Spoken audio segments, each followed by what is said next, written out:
Et puis ce visage qu'on connaît également, Frédéric Debord, bonjour. Bonjour Jean-Marc. Merci beaucoup d'être en direct avec nous. Vous publiez ce livre qui s'appelle Journal d'une Renaissance. Ça paraît chez Guy Trédaniel, éditeur. D'abord, pourquoi cette envie de se confier ? Pourquoi cette envie ? Moi, je dirais plutôt ce besoin de se confier, parce que c'est évidemment fêter son anniversaire le jour de ses 50 ans, se prendre un projectile dans la tête et le lendemain avoir un avion dans la tête. Je parle d'acouphènes, bien évidemment. Alors ça, c'est les acouphènes, c'est ce qui vous est arrivé au Brésil. Exactement. Quand vous avez eu cet incident qui est devenu un drame. Voilà, oui, puisque j'étais atteint de surdité bilatérale profonde du jour au lendemain. Donc pourquoi l'écriture ? C'est une thérapie ? Bien évidemment, Jean-Marc, je ne pouvais pas garder ça pour moi. Déjà, j'avais du mal à comprendre ce qui m'arrivait. Je n'avais jamais entendu parler d'acouphènes à l'époque. Alors, on parle de descente aux enfers. Vous avez le sentiment que vous avez vécu une descente aux enfers ? Bien sûr. À la fois financière, à la fois physique ? Oui, mais tout y passe. C'est un véritable raz-de-marée. Puisque du jour au lendemain, j'imagine, Jean-Marc, que vous avez un emploi du temps bien chargé. Vous avez vos fiches, vos rendez-vous et tout.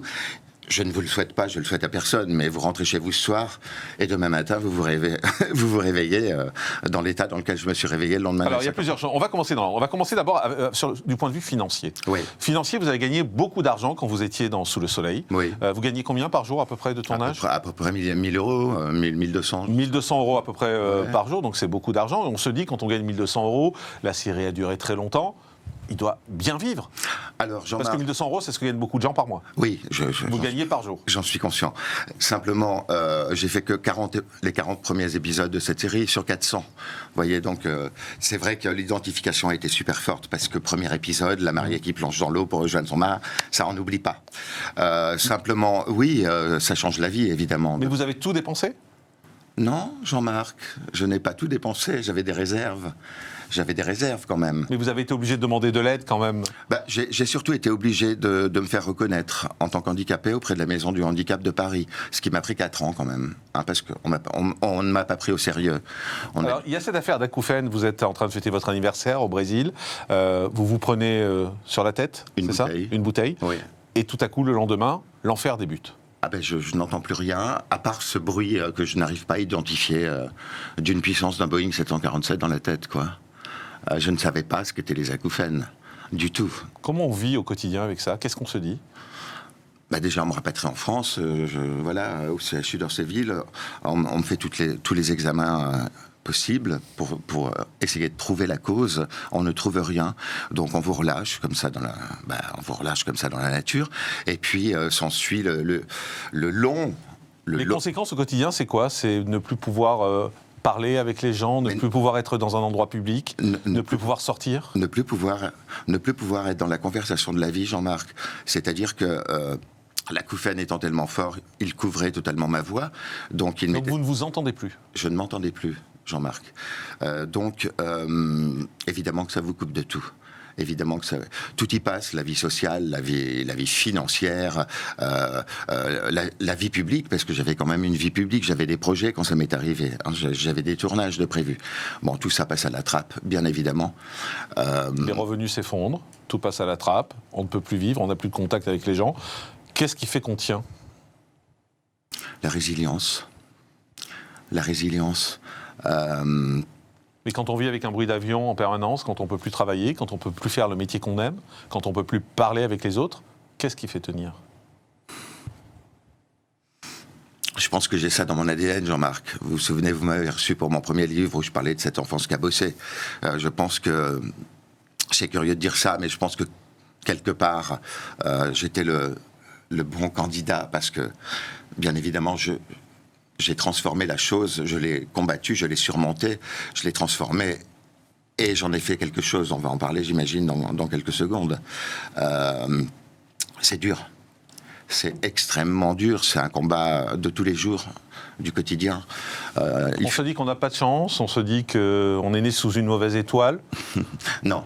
Non, je peux pas me dire ça, c'est pas possible avec la carrière que j'ai eue, avec la vie que j'ai eue. Non, je me suis jamais dit que j'étais né sous une mauvaise étoile, même si le démarrage a été un peu difficile. Mais non, je serais bien ingrat par rapport à la vie de dire que je suis né sous une mauvaise étoile, parce que je ne le pense pas du tout. Vous parlez de résilience, comment de ces drames on fait une force ?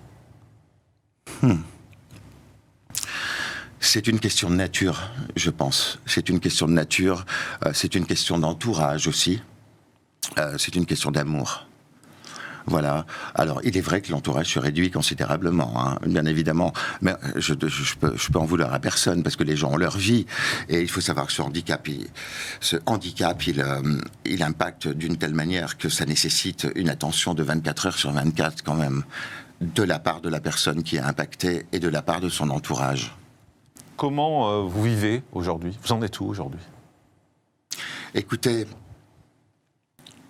je suis en train de... je vous avais dit tout à l'heure que je n'entendais plus ma voix, et j'ai tiré du livre précédent un seul en scène, qui s'appelle Journal d'un malentendant et ses malentendus. J'avais commencé à faire les répétitions, et au bout du 3e tableau, il y en a 10, au bout du 3e, je n'entendais plus ma voix. Donc il y avait une solution qui s'offrait à moi par le biais du professeur Frachet, à l'hôpital Rothschild. Ça fait 3 ans qu'il me disait: Frédéric, t'es quand même têtu, tu roules en 2 chevaux, je te propose de rouler en Rolls, fais-toi implanter. C'est la solution pour toi, je dis bien pour toi. Et donc vous êtes fait implanter, expliquez-nous. Je me suis fait implanter, Jean-Marc, mais j'ai hésité pendant longtemps. Expliquez ce que c'est en fait, vous faites implanter quoi? C'est très simple, je vais vous la faire très courte. Voilà, ça c'est un implant cochléaire. À l'instant où je vous parle, Jean-Marc, je n'entends pas ma voix. Parce que l'acouphène est toujours là. Vous pouvez imaginer de parler, de ne pas entendre votre voix. C'est ce qui m'arrive. Donc c'est ce qui m'est arrivé.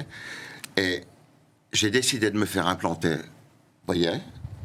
Je le remets. Et sans contact avec votre tête derrière? Sans contact avec votre cerveau, c'est ça? Oui. C'est en contact avec une partie qui est interne, qui est reliée à la cochlée. Voilà. Et ils m'ont inséré des filets, en fait, à l'intérieur. C'est la science. C'est extraordinaire.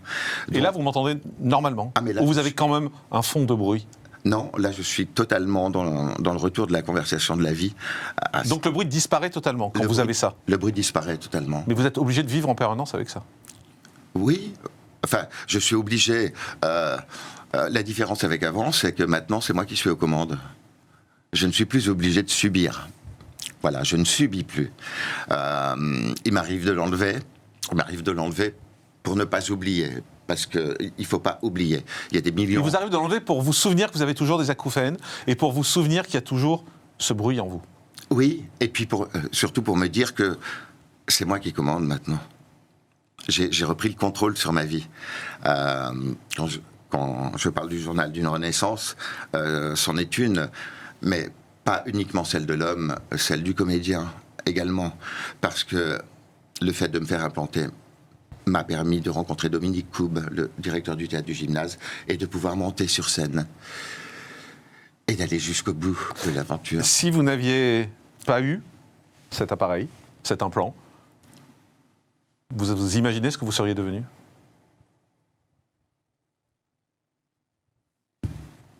Disons que je l'ai vécu pendant 5 ans.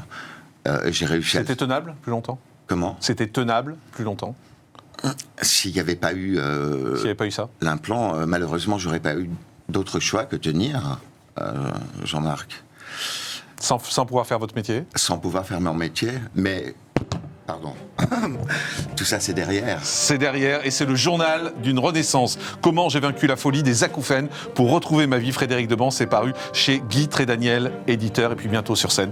On espère vous voir bientôt. Merci en tout cas d'avoir été avec nous. À très bientôt. Merci de nous avoir suivis. On se retrouve demain en direct à partir de 10h35 sur CNews et Non-Stop. Bye bye.